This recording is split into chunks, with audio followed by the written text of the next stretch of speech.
की सुलगती आज पहुंची जम्मू में, जो हिजाब इशू को लेकर कर्नाटक में जिस तरह से इशू हुआ था उसी के चलते अब उसकी सुलगती हुई आग जम्मू में पहुंची। नमस्कार, आप जुड़ चुके हैं दैनिक शिफ्ट टाइम से, मैं रश्मि शर्मा कैमरामैन शिवम भगत के साथ। इस समय आप देख रहे हैं प्रेस क्लब में जहाँ बजरंग दल के द्वारा यहाँ पर धरना प्रदर्शन किया जा रहा है। जिस तरह से कर्नाटक के स्कूल में हिजाब को लेकर जो काफी सुर्खियों में वो खबर रही है और अलग अलग तरफ से उस बच्ची को सपोर्ट मिल रहा है कि आखिर, और साथ ही साथ लोगों के ये भी तर्क थे संगठनों के कि आखिर स्कूल में स्कूल की यूनिफॉर्म एक मान है, उसमें कोई भी धर्मी जो वस्त्र है वो नहीं पहनना है, धार्मिक वस्त्र नहीं पहना जाए। इसी को लेकर काफी सारी चर्चों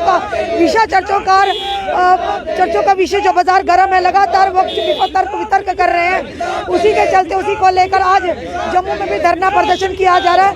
और राकेश बजरंगी द्वारा, राकेश जी क्या कहेंगे आप, कर्नाटक की सुलगती आग जम्मू में भी आप पहुंची है। देखिए, जिस प्रकार से 10-12 दिन से कर्नाटका के अंदर एक विवाद जो है वो चल रहा है हिजाब को लेकर, और उसकी आग जो है इन नेताओं की वजह से धीरे धीरे बाकी प्रदेशों में होती हुई जम्मू कश्मीर में भी पहुंच गई है।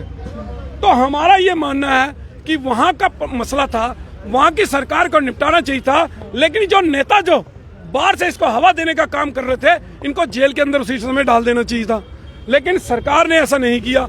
अब ये हवा जो है ये पूरे देश में फैलने लगी। कल आपको पता है कि राजस्थान के अंदर भी एक लड़की जो कभी हिजाब नहीं पहना, कल वो हिजाब पहन के कॉलेज के अंदर पहुंच गई। तो इसका मतलब है कोई ना कोई इसको हवा जो है वो राजस्थान के अंदर भी देने का काम कर रहा है। तो ऐसा हमारा ये मानना है, हम केंद्र सरकार से ये मांग कर रहे हैं कि स्कूल कॉलेज के अंदर एक ड्रेस कोड होना चाहिए।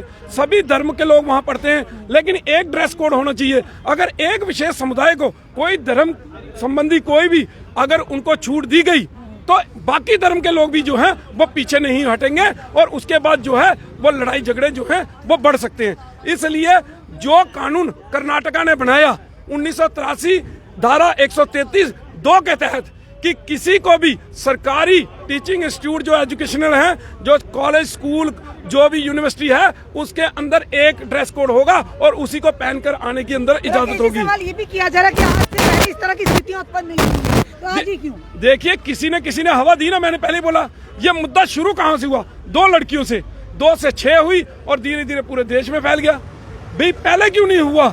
किसी ने इसको हवा दी है, केंद्र सरकार जांच करे। लेकिन उसके बाद मैं एक चीज और कहना चाहता हूं कि जो संगठन जो इनाम की घोषणा करते हैं, देखिए वहां पर ऐसा हुआ कि एक लड़की है मुस्कान, उसने अल्लाह अकबर बोला, उसके बाद कोई संगठन सामने आया, उसने 5 लाख रुपए इनाम की उसको घोषणा कर दी, और उसके बाद उसका इंटरव्यू जो है BBC भी ले रहा है, पाकिस्तान भी ले रहा है। ये किस प्रकार से हो रहा है, ये सभी जांच का विषय है। राकेश जी, सवाल एक ये भी होगा कि देश की बेटी ड्रेस कोड कहीं भी पहने, कुछ भी पहने, पर सवाल बड़ा ये था कि देश की बेटी थी वो, जब वो कर्नाटक की बेटी और वो लड़की भागती है, जय श्री राम के एक तरफ से नारे लगते, वही दूसरी तरफ अल्लाह अकबर वो लड़की कहती है, क्या ये सही था? देखिए, मैं एक बात पूछना चाहता हूँ आपसे, किसी ने किसी को नुकसान नहीं पहुंचाया। वो जय श्री राम बोल रहे थे, वो अल्लाह अकबर बोल रहे थे। उसके बाद प्रशासन जो है, वहाँ का स्कूल प्रशासन, वो बीच में आया और चले गए। लेकिन लोगों ने ये बना दिया, हमला कर दिया, वो अटैक कर दिया। हमला और अटैक करना ये अलग अलग विषय हैं। सपोर्ट कर रहे हैं, सपोर्ट में बाहरी ताकतें भी अब तो अगर उनको दी गई तो बाकी धर्मों के लोग भी पीछे नहीं हटेंगे, वो भी मांग करेंगे। तो वो स्कूल थोड़ी रह गया, फिर वो स्कूल कैसे रह जाएगा जब कोई ब्राह्मण जो है वो धोती कुर्ता पहन के जाएगा, सभी अपने अपने ड्रेसों में जाएंगे, तो फिर वो स्कूल को नहीं, राजपूत अपनी तलवारें लेके जाएंगे, अपने राजे वाली पोशाकों में जाएंगे, तो फिर वो स्कूल नहीं रह जाएगा, वो वहां पर लड़ाई का एक अखाड़ा बन जाएगा। इसलिए मैं कहता हूं कि माननीय प्रधानमंत्री जी ने कैबिनेट के द्वारा कानून पास करा के एक ड्रेस कोड जो है पूरे देश में लागू होना चाहिए। देखिए, मैं 3-4 दिन से सभी डिबेट जो है वो चैनलों में सुन रहा था। 90% से ज्यादा जो महिलाएं विशेष समुदाय से थी, उनसे जब पूछा गया तो उन्होंने कहा कि ड्रेस कोड होना चाहिए, लेकिन इसको बॉलीवुड ने ज्यादा हवा दी। उनकी अपनी कैसी हैसियत है, वो किस प्रकार की पिक्चरें करती हैं, वो किस प्रकार से बोलती हैं, तो उनको इसके अंदर बोलने की क्या जरूरत है? उनको कौन सा, जिन्होंने कभी हिजाब पहना नहीं, वो दूसरों को जो हिजाब पहनने की जो है नसीहत दे रहे हैं, ऐसे लोग, वो नेता जो जिन्होंने, अब जैसे महबूबा मुफ्ती, मैंने तो आज तक हिजाब में देखा नहीं, तो वो भी उसमें कूद रही है। जो ओबीसी है, उसके घर में भी मुझे लगता है किसी ने हिजाब पहना नहीं होगा, लेकिन वो इसमें नसीहत दे रहे हैं। भाई पहले अपने घर में तो झांको कि हमारे घर में क्या है। एजुकेशनल इंस्टीट्यूशन में इस तरह की गतिविधि होना कितना बड़ा खतरा साबित हो सकती है। इन चीजों को किस तरह से मिटाया जाता है कि स्मूथली जो सिस्टम है वो चल पाए। देखिए कानून पास करा के एक ड्रेस कोड जो है वो सरकारी एजुकेशनल इंस्टीट्यूटों के अंदर लागू कर दिया जाए। किसी को भी कोई धार्मिक पोशाक पहनने का कोई अधिकार ना हो। उसके बाद एक ड्रेस कोड हो, तभी ये एजुकेशनल स्कूल कॉलेज जो है ये स्कूल कॉलेज रहेंगे, यूनिवर्सिटियां रहेंगी। नहीं तो वो लड़ाई के अखाड़े बन जाएंगे और उसके बाद जो है स्थितियां आपको मालूम है किस प्रकार से उत्पन्न होंगी। ना पुलिस प्रशासन के हाथ आएंगी। सबसे बड़ी ताकत जो है वो स्टूडेंट ताकत होती है, और अगर स्टूडेंट भड़के तो इसके गंभीर परिणाम जो है वो सरकार के ऊपर आएंगे। तो सरकार को सोचना चाहिए इसको कैसे हैंडल करना है और जल्द से जल्द कार्रवाई करके इसको जो है समाप्त करना चाहिए। और जो देश विरोधी ताकतें इसको पीछे से पुश कर रही हैं या उसको हवा देने का काम कर रही हैं, मुझे लगता है कि ये देश के बाहर से भी कुछ ताकतें जो हैं इसके साथ जुड़ी हैं।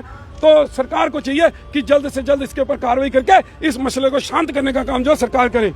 साफ तौर पर आपने देखा कि राष्ट्रीय बजरंग दल द्वारा यहाँ पर धरना प्रदर्शन किया गया कि जिस तरह से कर्नाटक की सुलगती हुई आग आज जम्मू में यहाँ पहुंची है। इनका यही कहना है कि खास करके एजुकेशन इंस्टीट्यूशंस में जो तालीमी इदारे वहाँ पर एक ड्रेस कोड निश्चित होना चाहिए, ऐसे कानून बनाया जाए ताकि वो किसी भी धर्म के समुदाय के लोग बच्चे हों या बच्चियाँ हों उसी ड्रेस कोड को फॉलो करें। क्योंकि एक ऐसा अदारा है जो कि कहीं ना कहीं कहेंगे एक मान सम्मान का इदारा है, और इस इदारे में इस तरह की अगर गतिविधियाँ, और साथ ही साथ ये भी कहा कि जो कुछ ऐसी ताकतें हैं जिनको मौका मिला है बाहरी ताकतों को कि प्रहार इस तरह से किया जाए, इसे अलग तरह से प्रोजेक्ट किया जाए इस इशू को, और कहीं ना कहीं उनसे भी सतर्क रहने की ज़रूरत है।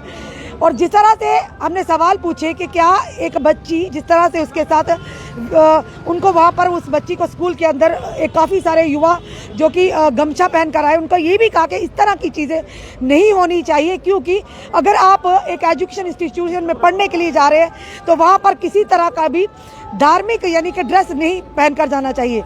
ये वीडियो देखकर अपनी जनता अपने सुझाव जरूर रख सकती है, क्योंकि ये आए दिन ये जो मामला है तूल पकड़ता जा रहा है, और कई ऐसी ताकतें भी जो भड़काने का काम करती हैं अब उसमें कूद कर कहीं ना कहीं हमारे देश की शांति को भंग करने का प्रयास भी कर रही हैं।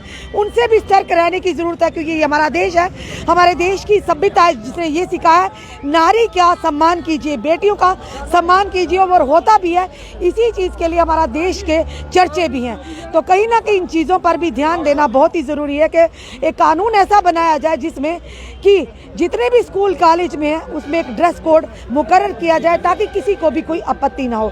आपने कमेंट जरूर कमेंट बॉक्स में दीजिए। इस वीडियो को जितना हो सके शेयर कीजिए। जुड़े रहिए हमारे साथ अगले अपडेट के लिए। जय हिंद, जय भारत।